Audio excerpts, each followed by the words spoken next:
Pensacola, Florida's panhandle, known for its rich history and beautiful beaches. But behind its modern facade lies a story of struggle, survival, and transformation. We will explore how Pensacola evolved from a colonial outpost to a thriving metropolis, and how one of its oldest landmarks, the Old Chimney, witnessed it all. The Old Chimney is a brick structure that stands on the shore of Pensacola Bay, near the site of the original Spanish settlement. It was built in the early 1800s as part of a steam-powered sawmill, and it served as a beacon for ships and a landmark for travelers. For almost 2 centuries, the Old Chimney has endured wars, hurricanes, fires, and floods. It has seen Pensacola change from a Spanish colony to a British stronghold, from a Confederate city to a Union base, from a lumber town to a naval hub, and from a segregated community to a diverse city. The Old Chimney is more than just a relic of the past. It is a symbol of Pensacola's resilience and identity. Join us as we uncover the secrets of the Old Chimney and the history of Pensacola.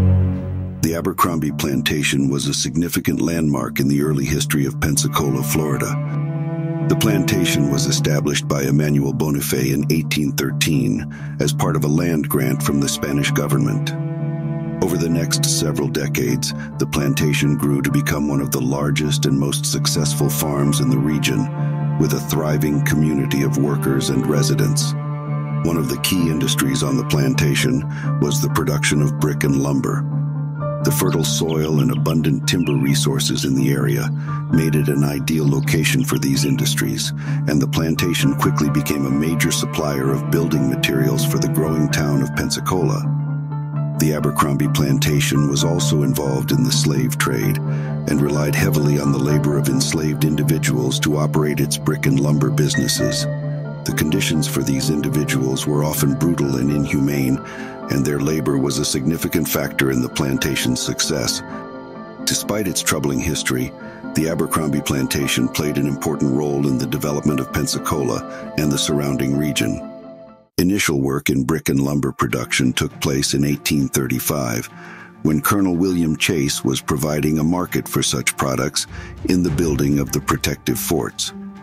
Such industry continued into the early 1850s when Henry Heyer and his partner Peter Knowles acquired the site.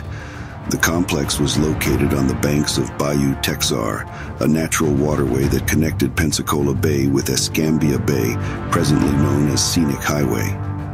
The chimney and sawmill were essential for the development of Pensacola and the surrounding region, as they provided building materials fueling the growing of the city. The sawmill produced lumber from the abundant pine forests of the area, while the chimney burned the wood waste to create steam power for the machinery. It provided work for hundreds in the area. The chimney stood as a beacon for ships entering the bay, as it emitted a constant stream of smoke that could be seen from miles away. However, the outbreak of the Civil War in 1861 disrupted the lumber industry in Pensacola. The Union Navy imposed a blockade on Pensacola Bay, preventing any trade or communication with the outside world. The Confederate forces occupied the city and its forts, but they were outnumbered and isolated by the Union troops. In March 1862, after learning that the Union was planning a major attack on Pensacola, the Confederate commander, Brigadier General Samuel Jones, decided to evacuate the city and retreat to Mobile, Alabama. Before leaving, Jones ordered a scorched earth policy to prevent the Union from using any resources or facilities left behind. He instructed his soldiers to destroy all public property, military supplies, railroad tracks, bridges, telegraph lines, and sawmills in the area. He also ordered them to remove or burn any valuable machinery or equipment that could not be transported. One of the targets of this destruction was the Higher Knolls Mill. On March 12, 1862, a Confederate raiding party led by Colonel Alexander C. Blount arrived at the mill and set it on fire. In a desperate attempt to save the machinery, Henry Heyer had the machinery loaded on a barge and tried to take it to Mobile. Sudden thunderstorms and large waves struck the barge and caused the Higher Knolls machinery and the barge to sink to the bottom of the bay. The machinery was described as the newest in the South, an enormous loss. The only part of the mill that survived was the brick chimney, which still stands today as a historic reminder of civil unrest. The raid also destroyed several other sawmills in Santa Rosa and Escambia counties, effectively ending the early lumber boom in Pensacola. The Union forces occupied Pensacola on May 9, 1862, but they found little of value or use in the city. The lumber industry did not recover until after the war, when new sawmills were built and new markets were opened. Lieutenant Colonel W.K. Beard said in a memo to the Confederate High Command, "Not only did we destroy the mills and factories, we set fire to the stacks and bales of lumber piled next to the river." Heyer was devastated by the loss of his mill and his livelihood. In 1866, he decided to sell his land and what remained of his mill to C.S. Shorter, a former employee and friend who had stayed loyal to him during the war. Shorter paid him $10,000 for the property, which included 40 acres of land, a wharf, a warehouse, and the chimney. Heyer used the money to pay off some of his debts and to start a new career in banking and mercantile exporting. He moved to Mobile, Alabama, where he established the Heyer and Company Bank and became a prominent merchant. The mill changed hands several times over the years, until it was finally abandoned in 1926. Time and weather had taken their toll on the structure. Cracks and holes had appeared on its surface, and large pieces of bricks had fallen off. The city inspection department had declared it unsafe and ordered its demolition. Many people were saddened and outraged by this decision. They argued that the chimney was a historic monument that should be preserved and protected. A group of citizens formed a committee to save the chimney. They petitioned the city council, the county commission, and the state legislature to intervene. They collected signatures, raised funds, and organized rallies. They contacted local historians, architects, and engineers to testify on behalf of the chimney.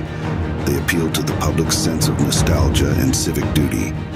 Their efforts paid off on May 8, 1967, when the state legislature passed a bill designating the Old Chimney as a state mini-park under the maintenance of the State Department of Transportation. The bill was sponsored by Representative T.T. Wentworth, Jr., who was also a member of the committee to save the chimney. He had persuaded his colleagues that the chimney was a valuable asset to the state's tourism and culture. He had also assured them that the cost of repairing and maintaining the chimney would be minimal compared to its benefits. The committee celebrated their victory with a ceremony at the base of the chimney. They thanked everyone who had supported their cause and expressed their hope that the chimney would stand for many more years as a reminder of Pensacola's past and present. On March 10, 2009, an application was submitted to the State of Florida Division of Historical Resources for placement on the National Register of Historic Places. And on May 24, 2012, the site was listed on the National Register of Historic Places.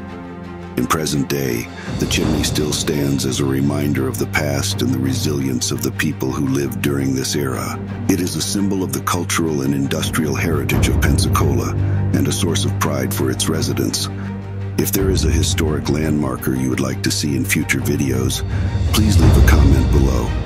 And as always, please like, share, and subscribe, as it is you that keeps us going.